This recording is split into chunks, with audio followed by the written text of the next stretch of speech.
2K, what are you doing? WWE 2K25 just dropped, and I've got an issue, and it's got nothing to do with the island. Kurt Angle, our Olympic hero, was given just an 89 overall in this game. A true slap in the face to the only man to win an Olympic gold medal with a broken freaking neck. Kurt Angle has gone down as one of the most intense, talented, and entertaining WWE superstars of all time, and an overall rating of 89 is simply asinine. This got me thinking, what other war crimes have been committed through overall ratings in wrestling video games? In this video, I'm going to bring to light some of the biggest slaps to the face administered to WWE superstars as we take a look at some of the most disrespectful overall ratings given in all of wrestling games.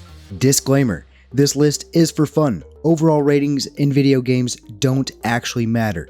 Let's have some fun with it, and when it's all said and done, let's hear what you think down below. But while we're talking about Kurt Angle, this is not the first time 2K has been lacking some respect on the man's name. Not only was Kurt Angle given the same treatment in 2K24, but in 2K19, the 2006 edition of Kurt Angle was given an 89 overall as well, the same in 2K25.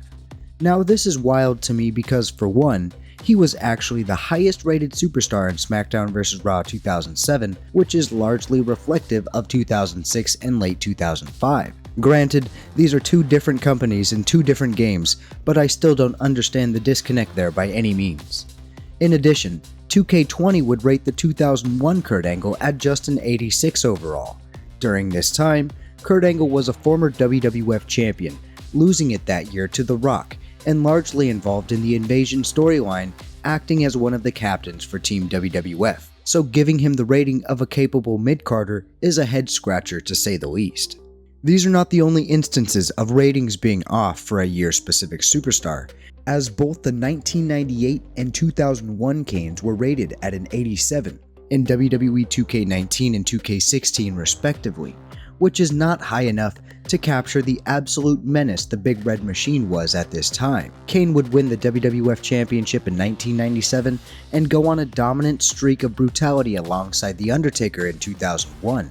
Not to mention, 2001 Chris Jericho was also only rated at an 88 overall in 2K16, which is shocking considering this is the year Y2J would become the first ever undisputed WWF champion in history after defeating both The Rock and Steve Austin in the same night. And while we're on the subject of 2K16, this game continued to slight some legends, repackaging them as mid-carders, as this game also held Rick Rude at an 82 overall, Ken Shamrock at an 84, and the British Bulldog at an 84 as well. And for that, 2K16 deserves a serious Davey Boy Smith chinlock. This would not be the only time Rick Rude was disrespected either, as he was also given a rating of 83 in 2K17 and 84 in 2K24 and 25. 2K17 would continue the disrespect by assigning 80 overalls to legends Brian Pillman and Andre the Giant, and also selling inaugural NXT champion Bo Dallas short as he received a rating of 67 overall. Another name that we saw repeated slighted ratings was Razor Ramon. Though he was never a former world champion in the WWE, but he definitely deserved higher than the 84 overall he received in 2K22 and 23. Now there have been 4 instances, in my opinion, where the game also managed to slap about half of the roster that was included into the game right in the face in one fell swoop, with the most egregious coming in SmackDown vs. Raw 2007, when Shane McMahon was given an overall rating of 85, which is higher than not just every female included into the game, but also a laundry list of stars like Big Show, Mr. Kennedy, Umaga, The Great Khali, Gregory Helms, Eminem, and so many more. The same could be said for the 17 wrestlers who are ranked lower than Vince McMahon's 88 overall in SmackDown vs. Raw 2008. Most notably, Kane, William Regal, and Rowdy Roddy Piper.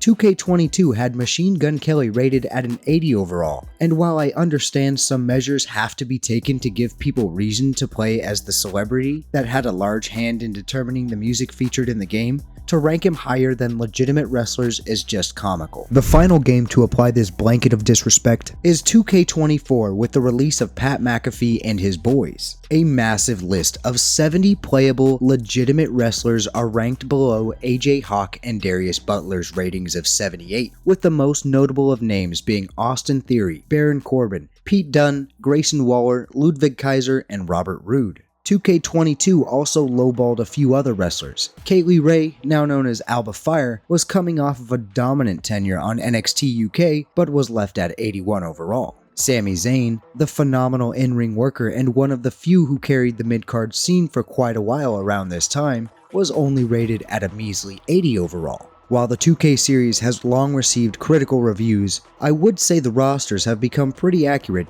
even while containing hundreds of superstars at this point, though that has not kept them from doing a few stars dirty every now and then. In 2K23, Chad Gable was rated at a 78 overall.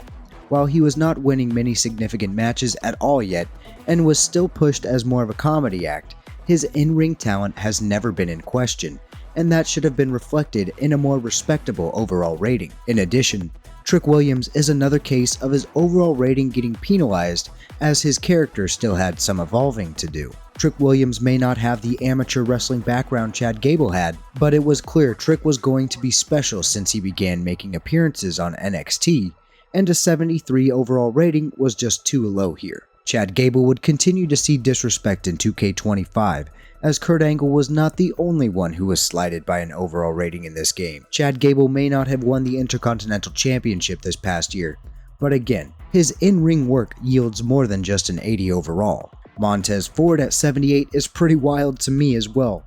Given his ability and talent, Montez Ford is a star in the making, and I think we are all just waiting for him to launch. One more personal bone to pick is William Regal at 76, which just doesn't feel right with me, knowing his capabilities. There weren't many females on this list that stood out to me, largely because of the fluctuation of overall range the ladies constantly went through as women's wrestling had evolved over the decades. However, AJ Lee being rated at an 82 in 2K15, while the Bella Twins were atop of the women's ratings at 83 overall, is nothing short of ridiculous.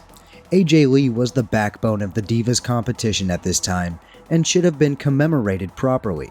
In addition, Asuka at an 84 overall rating in 2K19 while riding the wave of a recently ended undefeated streak that spanned over 2 years, as well as including a Royal Rumble victory, is certainly a head-scratcher, even if the women were still being rated within a lower threshold.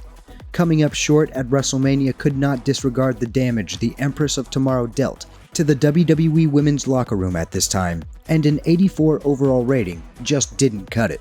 If you're enjoying the video, please like the video and subscribe to the channel if you want to see more.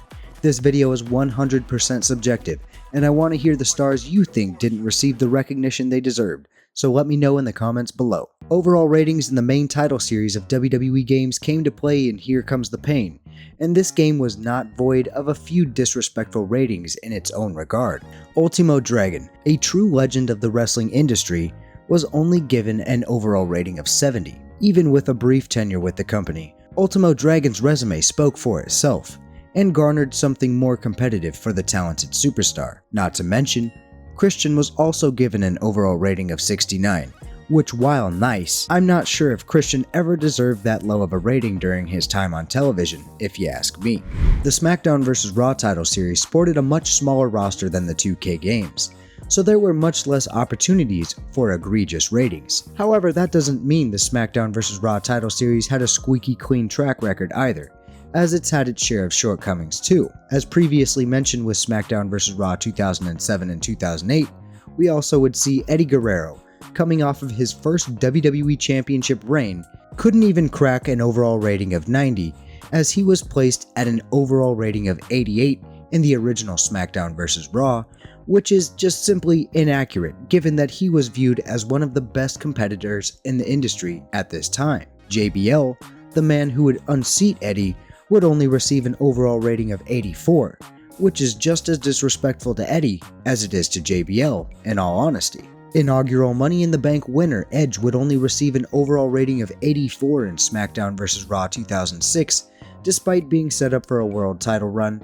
and not to mention featured legend Junkyard Dog was only given an overall rating of 83, lower than many mid-carders, taking a great deal of appeal out of playing as this legend. SmackDown vs. Raw 2009 and 2010 actually had some pretty acceptable ratings for the most part. I think you could make an argument for a lot of cases, but nothing extreme stood out. However, SmackDown vs. Raw 2011 would be back on their bullshit, as Mark Henry was given an overall rating of 75, which was incredibly low for that time period. This action would be rectified as the world's strongest man would then collect his first world championship reign in 2011. Another big man that was misrepresented is Husky Harris in WWE 12, as he was given a rating of 75, one of the lowest of all men in the game. And last but not least, the show-off, Dolph Ziggler in WWE 2K15. Ziggler probably should have been given higher ratings throughout his entire career, but in 2K15, Ziggler was only a little over a year removed from his second stint as World Heavyweight Champion. Ziggler was always known as a superb worker and unfortunately did not receive the creative support to sustain his character as a relevant player in the WWE. There you have it, just a handful of disrespectful overall ratings. Now this is a purely subjective list made for fun, so make sure you participate and let me know what you think down below. Huge shout out to those subscribed to the Real One tier on Patreon. You guys are awesome and your support is greatly appreciated. Thank you to the other Patreon members and thank you for watching. I'll catch you in the next video. Take it easy.